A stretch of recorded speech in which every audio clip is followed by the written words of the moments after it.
Hi everybody, this is Random Fix, and in this video today we're going to be trying out the OTOFIX D1 Lite. Stay tuned.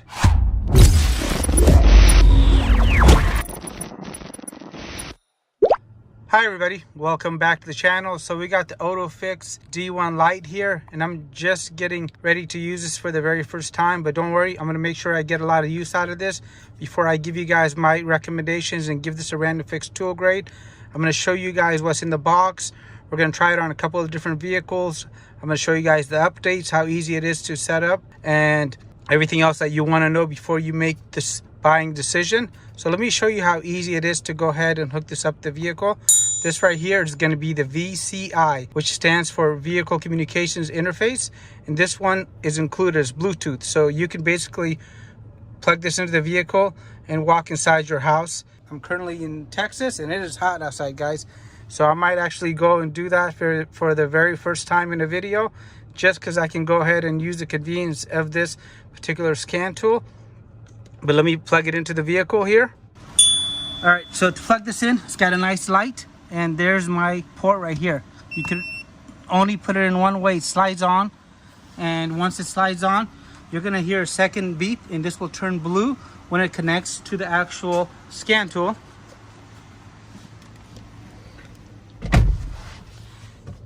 And when I first got this scan tool, I was a little bummed out because it doesn't have a kickstand. And I normally like the kickstands because you can put them over the steering wheel. But this one actually sits in place fairly well because of the size and how thin it is. This is pretty remarkable to find a scan tool this stylish and this thin that has a lot of support and a lot of features. And we're going to actually get into that. And to make it easier for you guys to see, I'm going to go ahead and turn on the screen recorder soon so you guys don't get any of this glare. You guys can see exactly what I'm seeing here. But before we do that, let me show you guys what's in the box in the setup process so you guys know what to expect when you get this. So you can make sure you can get to your repairs on time and not be delayed by updates. Because there's going to be a lot of updates when you're working with the scan tool. That's supposed to be entry level. But honestly, guys, it's got a lot of features. And I'm going to go ahead and break that down in this video today. Let me show you guys what's included now. Hey everybody, I have to apologize in advance. You know, this video is pretty long. If you guys want to check out the shorter review, please check the links in the video box down below. And I'll leave you guys a link at the end of the video over here. If the video is helpful, give the video a thumbs up. And if I find any special coupons out there, I'll leave links for you in the video description box down below. Thanks. So you get this nice hard-shelled box right here, which I'll open up for you in a second. It's covered by this nice advertisement, which just slides on so you don't get some crazy annoying packaging. And you get a power brick with a USB-C cable, which is going to go ahead and connect to the top, which I'll show you guys shortly.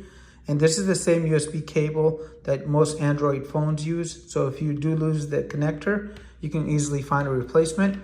You get this really nice and helpful USB hub that features 3 USB ports and also Ethernet connection. So for security reasons, you don't have Wi-Fi at your house, you're still going to be okay. As this does require internet to go ahead and activate, and with this, you can go ahead and do it without Wi-Fi. And once this is actually charged, it's going to go ahead and have a light, which I'll show you guys in the vehicle. And again, I'm doing this for the very first time, and I'm going to go ahead and activate it right now. So you guys will see if I run into any glitches. As when the scan tool has a problem activating, it can be really tiring to go ahead and email back and forth and fix the issue. I've actually run across it on a few different scan tools over the years, and it really took about 2 or 3 days to go ahead and solve. So I don't want you guys to run into that.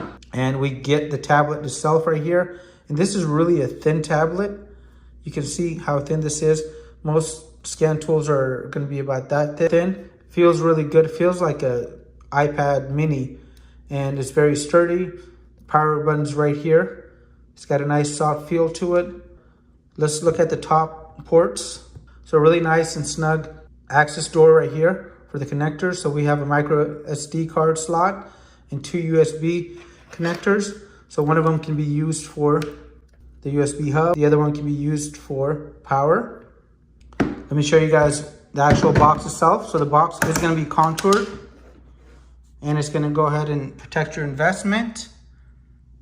And as a pro tip, whenever you are putting this in the box, I highly recommend putting this in backwards like this. So if you close the lid and something jumps out of place, like the wire or the actual hub here, you will not damage the unit, and this will go ahead and save you a lot of money down the line. So overall, this feels really good. Let me go ahead and do the quick activation, and I'll let you know if I run into any problems. So that was relatively easy. I went ahead and registered an account. Now I need to go ahead and register the serial number. I went ahead and registered the serial number. Now we have a fully functioning unit that is activated, and this includes 2 years of updates. So I'm gonna go ahead and do these updates really quick to see if I run into any glitches. And the very first one I'm gonna go ahead and do the OS. I'm gonna install that, and then I'll go ahead and install any manufacturer specific updates. So the OS updated, and it looks like there's gonna be a software update for the Bluetooth adapter, the VCI. I'm gonna go ahead and update. You can hear that the VCI just connected. Now it's gonna go ahead and reflash that VCI. Okay, so the VCI updated, and we have 51 updates available. And to go ahead and renew this, whenever you run out of your 2 years, you're gonna need to go ahead and pay $119. And if there's ever a sale or anything like that, it'll be displayed right at the top right here. And I'm gonna do some of the app updates first, and then I'm gonna complete all of these updates to see if we run into any glitches or storage issues. I have to update the systems first. This is still updating.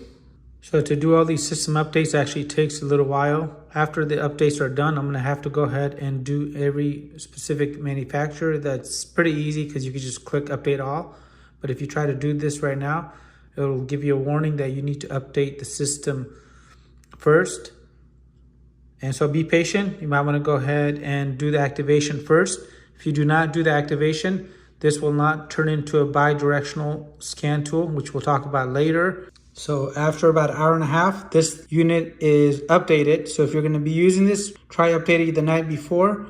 Definitely a lot of updates, and I went ahead and restarted it. So it is ready to go. Let's go ahead and get back into the vehicle so we can try this out and figure out if there's any glitches and if everything works as designed.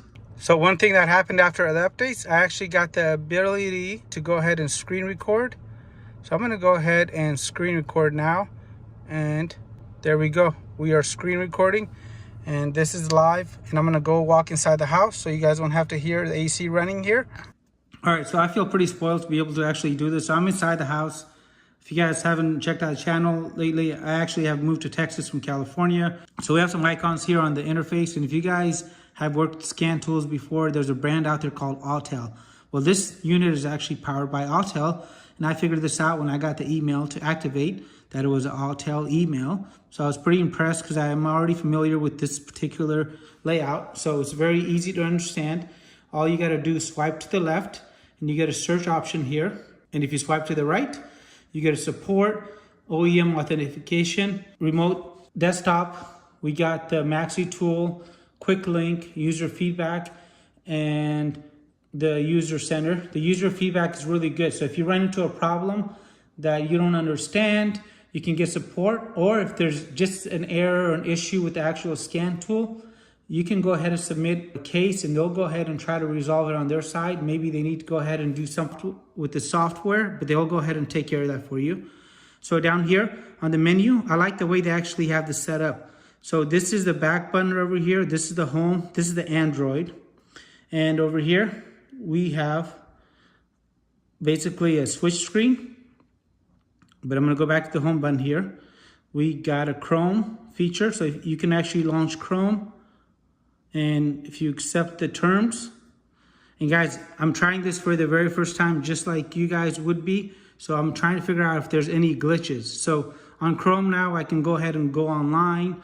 I can go to YouTube if you guys want to check out the channel. If you guys haven't subscribed already, you guys can go to YouTube/randomfix, and maybe you want to watch one of my repair videos. You can actually watch it on this particular scan tool without having to use a separate PC or a different device. So that makes it really cool and useful. We got the camera function right here. So this actually has a decent camera, and I can take a picture here, and the picture quality is actually not bad. Then we can go ahead and click on this button right here, and this is going to bring up the menu for me to increase the brightness and also any audible sounds. We got the VCI interface right here. So if there was an update, you would see it right here. Currently we are connected to that. And the next one is going to be and we have the vehicle button right here. When you click on the vehicle button, what it does is goes ahead and automatically detects the VIN. Well, this will work on most vehicles, I believe 2006 or 2007 and newer. And it's going to do this automatically. I've seen a lot of scan tools not being able to do this. This just did it without any hiccups. It's going to read the VIN number automatically. I'm just going to hit OK. There it goes. So it's got everything pulled up correctly. I'm going to go ahead and hit yes. And right here, these are the different functions I have available. So what I can do is I could go to diagnosis or hot functions. Let's go through hot functions really quick. So these are the hot functions right here. We can see that we have a total of 12 on this screen here. Oil reset. We got the TPMS, battery registration. We got a brake bleed, diesel particulate filter regeneration. We have immobilizers. These are on the earlier keys. So if you have a car that has an old anti-theft deterrent key style, this might work on it. And the reason I say might is you always need to verify with the vendor by giving them your VIN number for a list of supported features. Then we got injectors, steering wheel angle sensors. We got the throttle body relearn. So doing the throttle body on a vehicle, if you can do it by yourself with the help of this particular scan tool, is going to save you a lot of money. Sometimes it's going to go ahead and run you over $1,000 to go and get a new throttle body. Well, this can go ahead and do it for you. So basically, the first time you use it for a throttle body relearn and install that throttle body yourself, you're going to go ahead and save $1,000. We're going to go ahead and scroll to the right. And we have some other adjustments here as well. We got headlights. We got a language change. We could change the tires on this vehicle to a different size. And we can go ahead and recalibrate the speedometer to go ahead and reflect that. Because if you put a bigger tire on, it's going to show a different speed. Transmission adaptations, airbag resets, EGR, AC, and rain light sensors. I'm liking this so far. Let's go ahead and go back. And let's go to diagnosis. So I can go ahead and do an auto scan, which is going to scan the whole vehicle, or do control unit. I'm going to go to auto scan. And I'm just going to scan this vehicle for the very first time using the scan tool. And I've actually gone through this with another scan tool. And so I know there's not many fault codes in this vehicle. It was having a fault code for the central gateway, which it has as well. So right there, there's a fault code. So we can try clearing that. And what that fault code is going to be for is because I replaced the stereo in the vehicle. So if we go here, we can go to OK. And one other thing that I like about this, while I'm waiting for the information on the gateway to pull up, is it's got the voltage right here in the top right hand corner. So we can see the voltage is going to be 12.3. If you're doing anything like I'm showing you guys in the video and your voltage drops below 12, please stop what you're doing. Do not program anything. Do not try to go ahead and calibrate anything, as you're going to go ahead and give yourself a lot of grief. So that is really cool that that is built into the scan tool here. And the miles when this actually got triggered. That's pretty impressive.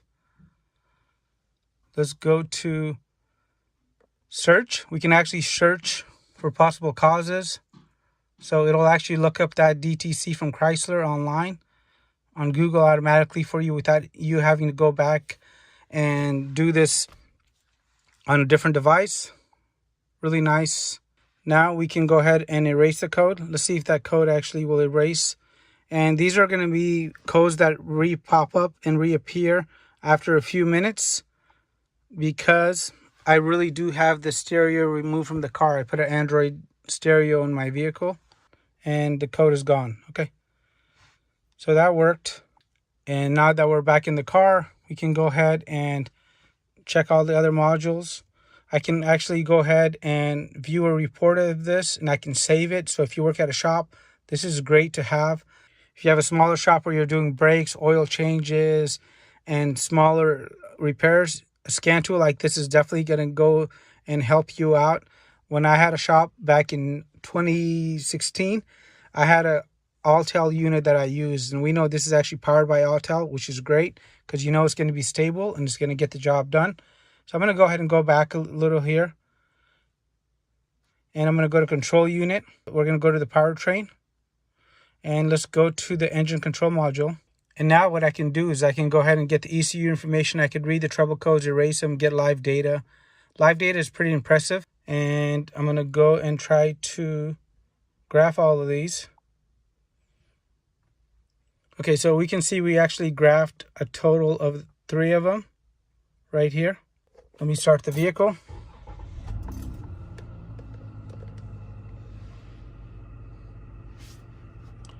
And I can actually record this if I wanted to.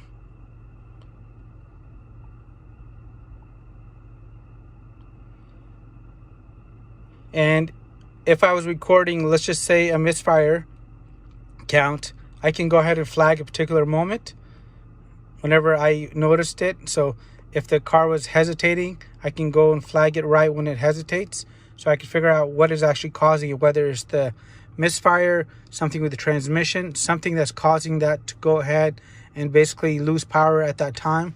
That is pretty cool. We can check out active tests. So we can go ahead and scroll through this menu here on active tests, left to right.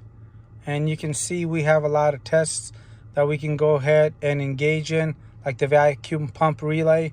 We can go ahead and turn it on and off to see if it's clicking, or we can go test that particular prong of the relay. Let's check out the misfire data here. So we can graph a maximum of 5 cylinders. So here's going to be the cylinders.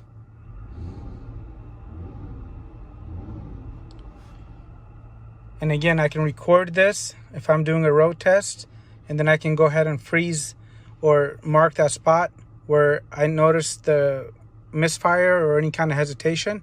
And every vehicle manufacturer will be different. We can do a system check.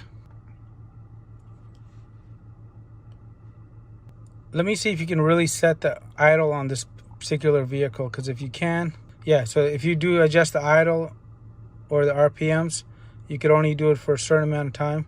So I've basically set it for 60 seconds on running this particular RPM at 1000 instead of the 900, which is normal. Let's try to cancel this test.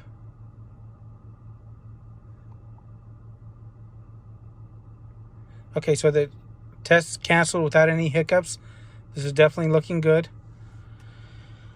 And let's go to special functions now. And over here, we can check out some of the special functions that we have available. We can go ahead and do a crank relearn. We can check some of the VIN numbers. We can set VIN numbers and torque converter, clutch, break-in. So we have a decent selection of special functions. Now let's try the transmission control module to see what's available. There's no system configurations available for that. So let's go to body. Let's go to heat, ventilation, and AC. And let's try some of the bi-directional functions you can actually hear. So let's go to active tests. And I'm going to try to turn on the blower. I do now want to monitor the data. And I'm going to go 100% on the blower now. Okay, so that was pretty instant. Not much of a delay. So that test is really useful on the AC, because let's just say your air conditioning system was not working and you couldn't figure out whether it's the controller, the fan, what is going on. You can actually go in there and play with it. So if the controller wasn't sending a command to the fan to turn on, and you just notice that the fan is on, well, the fan might be working. Now you have a better chance of knowing that this is actually a controller related issue with the air conditioner. And the same thing for the AC button here in the vehicle. Let's just see if we can go ahead and turn it off. There it goes, the AC turned off. I noticed it by the display. And so we know that that button is working correctly. Now with that information, if I was diagnosing something like the AC clutch, I can go ahead and say there's a higher probability that it's the AC clutch versus the button in the front. Let's go to special functions here. And we have about 4 different special functions here on the body. Let's go to the chassis. So we have the brakes, the steering wheel angle sensor, and the tire pressure monitor system. Let's go to the TPMS system. There's no configurations available. So I'm not really happy when it displays something that should be available, but it's not really there. Let me know what you guys think about that, but it does not give me a lot of confidence when I'm using a scan tool. So let's try the steering wheel angle sensor. Over here, we can do a couple of things. That's good. ABS, we can go in here and we should be able to see some active tests. So the ABS light and the brake light turn on the vehicle. And here's all the different tests that we can do on the braking system. So I'm going to exit out of here. Everything on the car went back to normal, which is good. And the last system that we have access to is the information, the communications, and the entertainment system. So anything related to the amplifier, radio, and the hands-free kits. So that's pretty nice. We get a little warning to remove the VCI from the vehicle's OBD2 port. Let's go ahead and go to OBD2. Look at diagnostic trouble codes. Then we got the inspection monitors, live data, onboard tests, component tests, vehicle information, and vehicle status. Let's click on vehicle status. So I can use this information down here to figure out that the check engine light should be off, so we can confirm nobody's gone through and pulled the bulb from the dash. There's no codes. There's 2 monitors for the inspection monitors, which are used for things like smog, are not applicable. And then we have 8 monitors that are okay or complete, and 0 monitors that are incomplete. And here's a menu of all the different vehicles. So we got Americas, we got Ford, Dodge, Chrysler, Jeep, Chevy, and GM. Under Europe, we have quite a few brands, including Maserati. In Asia, we have all these vehicles.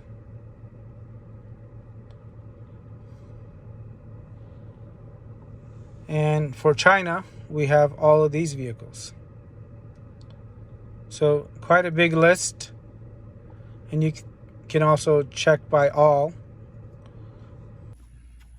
Hey guys, you know what makes my day every day when I wake up? When I see a comment from somebody like you, one of my viewers, that says the video really helped them understand something or it helped them with making a better decision. So if you guys are actually enjoying this video and this is giving you valuable content, consider subscribing, as I really do appreciate it. And it makes me feel happy every morning. Thanks. The next vehicle is going to be a hybrid. This just plugs in. We just got the little beep letting us know that we're connected. Now that we're connected, let's go ahead and try out some of the hybrid components. This is where I normally get most of the errors. Let's connect to the vehicle first. So we are connected. One thing I do want to note, this is not as fast as some of the other devices I have tested. Let's go to diagnosis and we'll do a quick auto scan just to show you guys the speed. Let's go to control unit and we can go to the hybrid controls, and it gives me a little quick brief description on what this particular module will do. And let's go to active tests, and over here I got some of the active tests here for the hybrid system. So we can go ahead and try some of these where we can actually at least hear it. So let's see if the driving battery cooling fan works. This is the one that's located in the Prius underneath the rear passenger seat. And I could definitely hear that fan. That fan is definitely turning on without any issues. Now I'm trying out the window here. Let me go ahead and try to roll down this window. So that function worked correctly. I'm going to continue using the D1 Lite here on a couple of different vehicles just to see how well it's designed and if there's any glitches. and I'm going to keep you guys posted. So one thing I wanted to cover really quick without plugging in the VCI adapter here into the vehicle, so it doesn't get vehicle specific. Let's go into the service. This was actually advertised with 38 plus services. So we have 15 on this screen, 15 on this screen here. So unlike most companies that actually take away from you, this one was stated at 38, but it has 42 special functions. The display here is going to be a 7-inch, and we have a 5800 milliamp battery, and it's going to be running on Android. And let's look at the memory really quick after installing all the updates. So without any external cards, I have 72% of the memory used, and I have 17.66 gigs available. So that is pretty nice just to be able to have that much room left over after doing all the updates. One thing, if you are going to be using this on newer vehicles like the 2017 and newer GMs, Volvos, Land Rovers, BMWs, this has CAN FD and DOIP support. So CAN FD is basically going to be flexible data. It's higher speed data. If you're going to be working on the newer vehicles, this is definitely going to be something that you want to have in your toolbox. And most of the scan tools I've actually discovered that have the CAN FD support are much higher in price. So this is astonishing that this unit actually supports those particular protocols. So now this is my favorite time of the video. This is where we're going to go ahead and give this a random fixed tool grade so you can make a decision for yourself. So before we actually get into the scoring, let's talk about a few things that I absolutely love about the unit. So I love the fact that it comes with 2 years of updates. Most other units that are by Autel only come with 1 year. So you're getting 2 for 1 as far as the updates. You also have a great design element here. As I mentioned earlier in the video, it really does feel like a iPad mini. Very skinny and very compact, and it feels solid. And it does have the Bluetooth, which is great. And the Bluetooth does have that built-in light, and it worked flawlessly. It was easy to update. And once we updated it, we noticed that we had bi-directional support. So not only can this read information, it could also send commands to the vehicle to go ahead and activate certain electronics and fans, pumps. It came with a nice molded case to go ahead and protect your investment. And remember the pro tip, go ahead and face it down when you're putting it in there, so you don't go ahead and damage the unit by closing the case and something else gets in the way and you end up breaking the screen. And even with all the updates installed, we noticed that we had over 17 gigs of free memory without even having to install a separate SD card. So that definitely was a good feature. And when we looked at the service functions, we actually had a total of 42, not the 38. So this unit is going to be getting updated and new features are going to be popping up. With all those great features, there's a couple of things that I actually am not so thrilled about the unit. One of them is going to be there's no kickstand, guys. So when there's no kickstand, I just got to let you guys know it's really hard to work around a vehicle, because certain cars you can put it on the steering wheel, then you're doing something and it falls down. It's not really accessible if you're outside the vehicle. A lot of times I like to put it on the window sill area when I'm working from the outside in case it's really hot inside the car. And this is Bluetooth. Somebody's going to lose this Bluetooth adapter here. So I wish it actually had some sort of slot or just the ability to add on a slot, because I would rather keep these together than have them apart. And a couple of times I've gone to the vehicle to test it and I actually forgot this. So if there was a way of making a little notch or something in the back, that would be great. And the last tip I want to go ahead and provide for you guys and also the vendor, because OTOFIX sent me this D1 Lite to go ahead and try out for you guys. But you guys know it really doesn't change anything for me as far as my reviews, whether I paid for it or it was something that was sent to me to go ahead and try out. And one of the things I didn't like was the dead-end menus. So things were showing up on the screen that were shown to be available, but weren't really there. And I feel that sort of menu system really just takes away from the whole experience and just wastes time. I want to thank you guys for watching the video. I want to thank OTOFIX for sending me this. And this is going to go ahead and get a score of 82 out of 100. And this is a really high score because of the pricing, guys. They're giving you a lot of features and the 2 years of updates at under $320. So currently it's on sale. If I find any better pricing than the $319, I'll leave you guys links in the video description box down below. And I'm going to go ahead and display the different elements of the scan tool. And that way you guys get to see how I graded this and that I graded it fairly. So if you have any questions about scan tools, please comment down below. If you guys want to learn more about scan tools, I'll leave you guys the playlist at the end. And I'll also leave you the playlist for the quick review and also the unboxing. Thank you so much. I appreciate you guys watching and make it a great day.